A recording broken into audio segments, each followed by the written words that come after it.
Okay, hi, how are you? Welcome to we're continuing the Parasha series, but so hopefully uh we'll keep going right along. So we're this week we have Parasha Tisa, and I'm going to start with the other day. I was with my mother-in-law. We were by my in-laws for Shabbat, and we were sleeping there because they live far, so we slept there. And my daughter, who's 5, asked my mother-in-law to tell her a story before she went to sleep. And she told her the story of David HaMelech, told her about David HaMelech. And then my daughter asked, and how is he king? And she said, what do you mean? Hashem is our king. How is a person a king? And I then told her that even though Hashem is the king, we have a person who's a king that can teach us and help us follow Hashem's mitzvah. And the more I thought about her comment, the more I realized how profound it was that a 5-year-old was understanding something that humanity has struggled with from its conception. And the reason I'm bringing this up is because this week, this problem of not fully understanding or accepting God's malchut, God's kingship and rulership, comes into play in a very big way with Chet HaEgel. And I want to look at this incident, the incident of Chet HaEgel, but try to really zoom out and see that it did not happen in a vacuum, and to look really at the root of the problem and see how we could hopefully overcome that. So now this episode of Chet HaEgel is extremely intense and significant in our development as a nation. And if we zoom out for a second and look at it in the context, it's even more significant. So let's back up for a minute. What's been going on, right? And we had Yetziat Mitzrayim, right? We had the whole process of the Makot, God building us as a nation. He finally takes us out. We're free from Mitzrayim. Then we have Matan Torah. I'm saying the highlights. Obviously, other things happen, but I'm saying like the main things that were going on.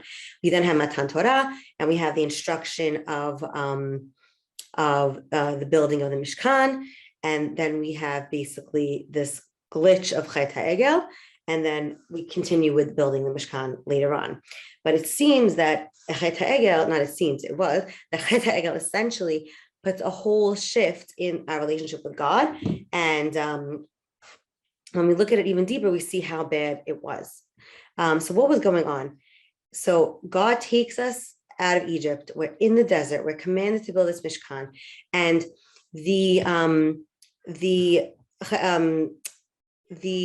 Matan Torah and the building on the Mishkan are really connected to the idea of us and God as married, as a unit, as a husband and wife. And the Mishkan is a place to build and develop that relationship and that union. And here, when we do Chet HaEgel, it's looked at as literally an act of adultery, of cheating on God, so to speak. And this creates a huge dent in the relationship, right in the newlywed phase, so to speak. So, oops, sorry, let me just mute that 1 second. I didn't realize that was on. 1 second. Okay, sorry. So this is like a big, a dent and taint in our relationship.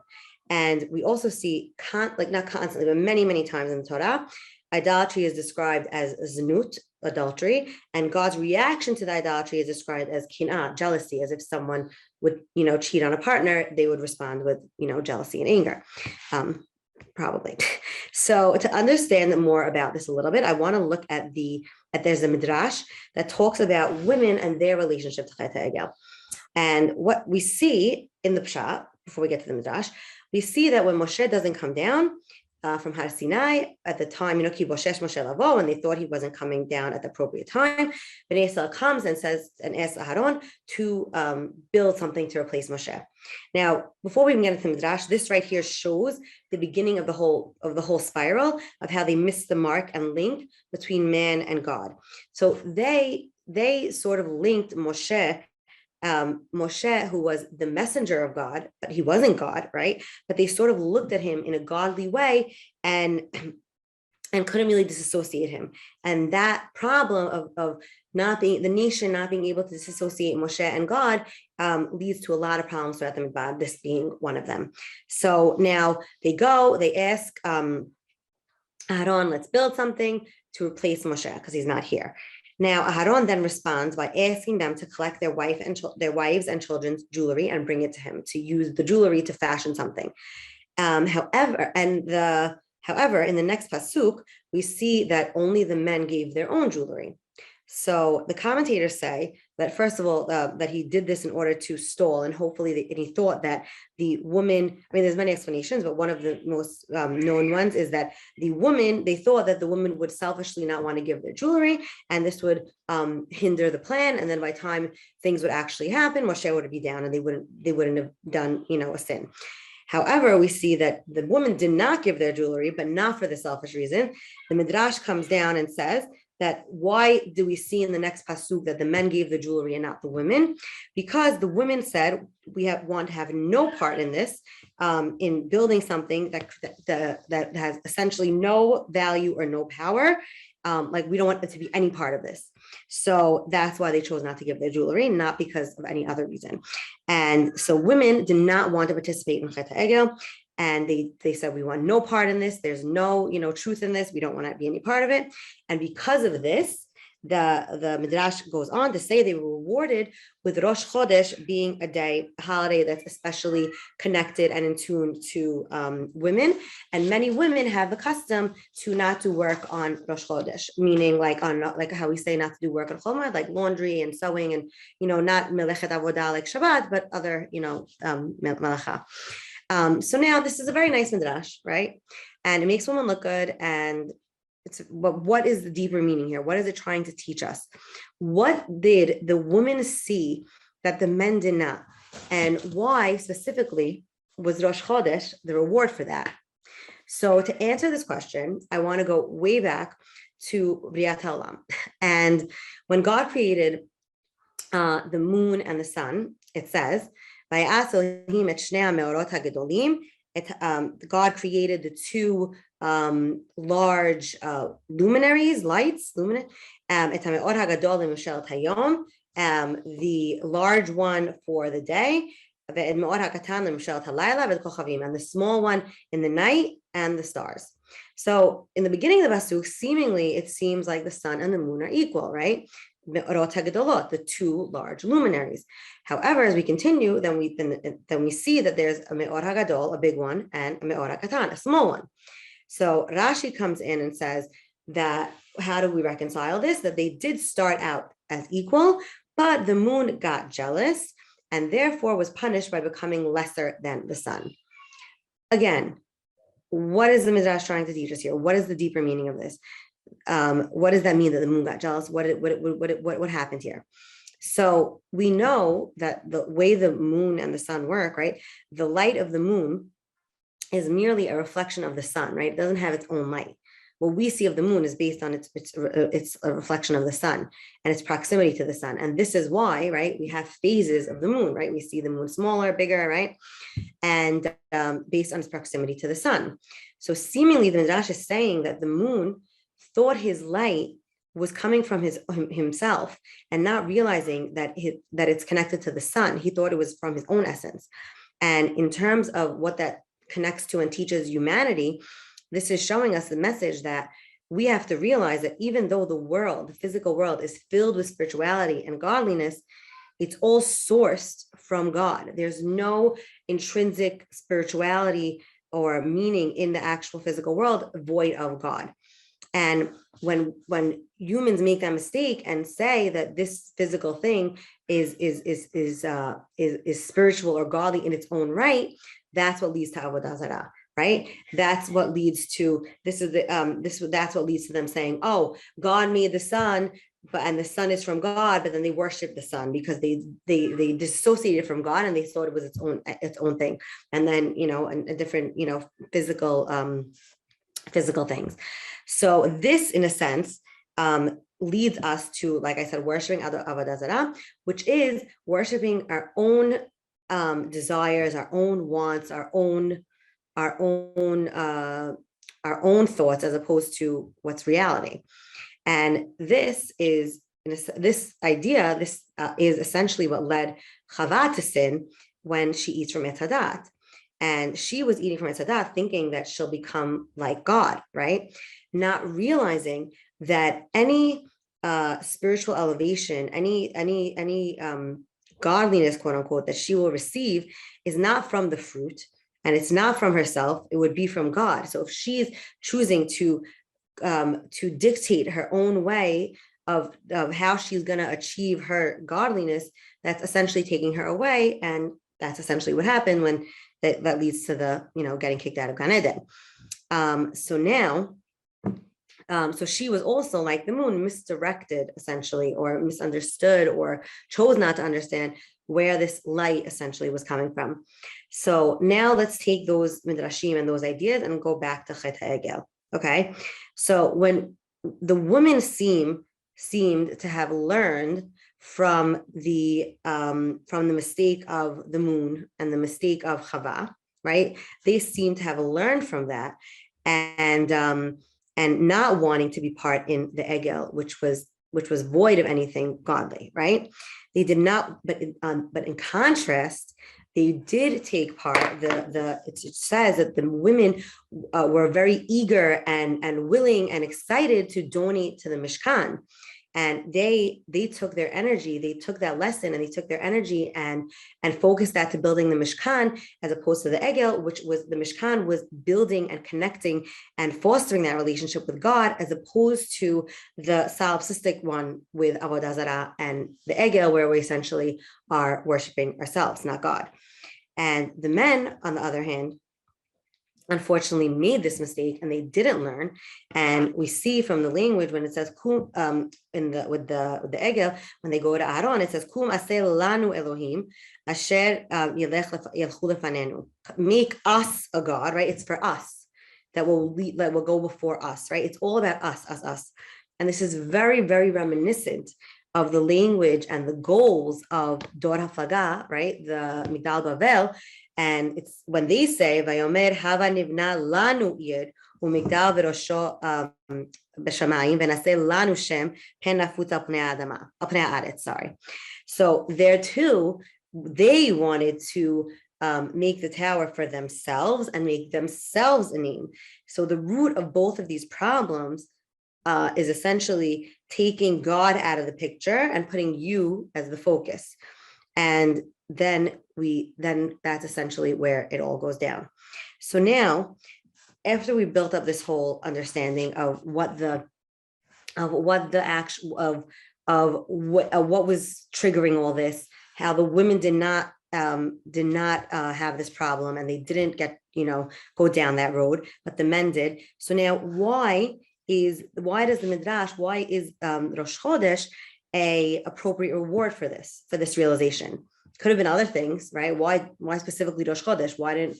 Could be any other thing that, there's a lot of other things that we could have attributed to. Why Rosh Hodesh?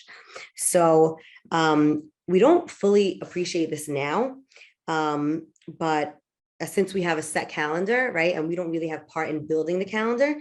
But before we had a set calendar, the way we would establish Rosh Hodesh would be that witnesses would have to literally go see when the moon started showing. A little crescent, tiny, first phase of the moon would come in the sky, and that would establish the beginning of the month.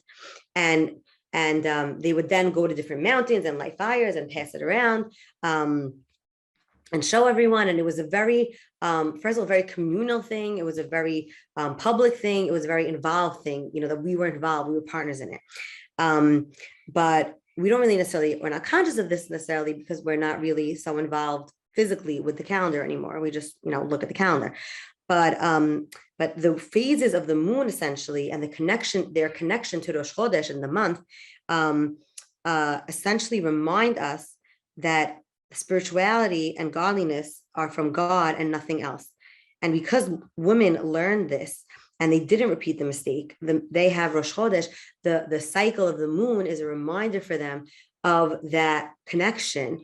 And it's, in a sense, like it shows them that they, sort of made that victory and realized that. This is what I think that my daughter was trying to say in her own way, as a 5-year-old, when she's saying, God is our king, not a person. Like I think she in her own, little way was realizing that like, I mean, I hope she is, but that it's all sourced from God. And I really hope she never loses that and that her understanding only goes stronger. So here's hoping. But I want to now focus on another group of people. So we were focusing on the women aspect of the fact that they didn't sin in Chet Egel. And there's another group of people that did not sin in Chet Egel. And they also got rewarded.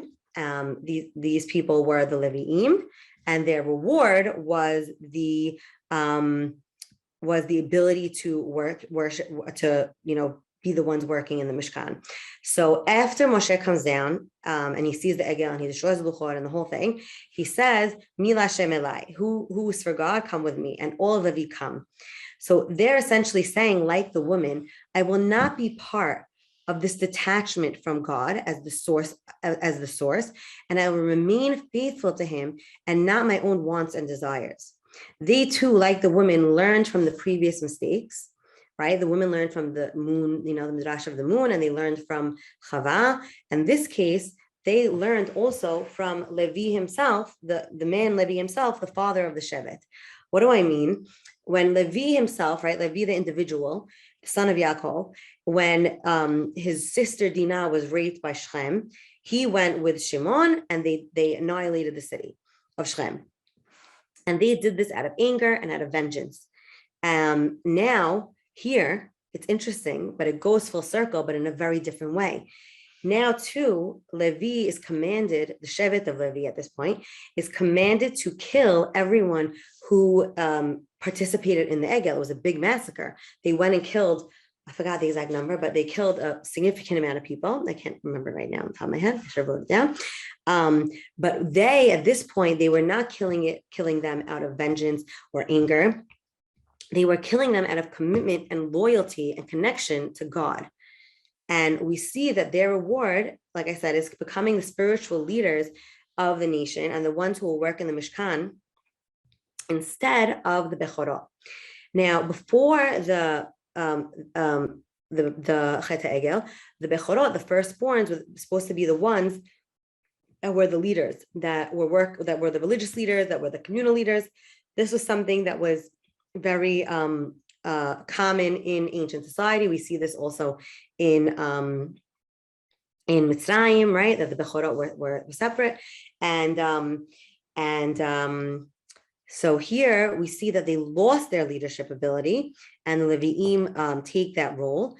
Their commitment to God and realizing and acknowledging and realizing that He is the source and nothing else leads them to be the one to be the ones that are the strongest in the Mishkan, which is the place where we build and foster that relationship. And the idea, I want to focus on leadership for a minute now, but the idea that we see here that the leadership is so significant in tied with the nation, the leadership, the nation, and God, those three elements are so important, is that we have to realize that there's two sides here. The leader has to realize his connection to God and his duty to God, so to speak, of bringing him into the nation, but also the leader has to realize their responsibility to the nation and bringing them to God the other way, right? Both directions. And we see that Moshe's response to the Egel is really a lesson in that. So let's look for after the Egel, right? Well, not after. When God tells Moshe about the Egel, he says, it says, "Vayidaber Hashem el Noach, lech red ki shichet amcha asher halita mitzrayim." Go down, your nation is destroyed, is totally, off path. Saru maher min haderech, they veered off the path. Asu lahem egel masacha ve'yishachavu lo, right? And they're saying that this is their God. Now, Moshe, this is very reminiscent of when God tells Noah way back in the Mabul, right, in the beginning, that he tells him, that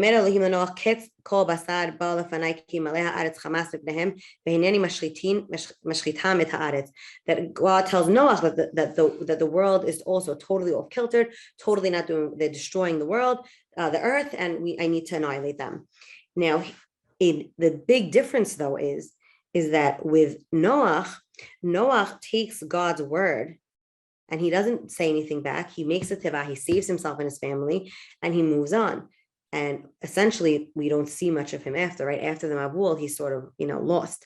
However, I mean, we hear about him, but he doesn't have such a happy ending. But here we see Moshe, he takes responsibility. He fights for his nation. He is invested as the leader, and he sees himself in a way, he's connected to them and responsible. And therefore he does agree. And he says, yes, they deserve punishment, but they are not going to let you completely annihilate and destroy them. And he is successful at that, right? He is successful at at being able to convince God and show God that I am committed to this nation, and therefore you're not gonna destroy them. And God does that. He doesn't destroy them. He punishes them very badly, but he doesn't destroy them completely. Which was his initial plan, was to destroy the whole nation and start new from Moshe, and that doesn't happen. And so we also see the idea that the leader is supposed to be committed to the nation and to God in that balance. When we look at the command in Sefer Devarim, when Moshe commands of placing a king when we get into the land, and it says that we have to make sure that the king is lebilti rom levavo mechav, or lebilti sur min hamitzvah yamin usmol, that the king should never look at himself as haughty or above his brethren, above the others, and that so that it won't lead him to sur min hamitzvah yamin usmol, right? The same way it says that the Nesa were sur min haderech. So here they don't want the king to be sur min hamitzvah, that to be veering from the path of mitzvot, and the way in which he does this, and what is the antidote to not be rum levavo mechav, to not be thinking he's above the nation, is that he has to write a Sefer Torah, right? That he has to write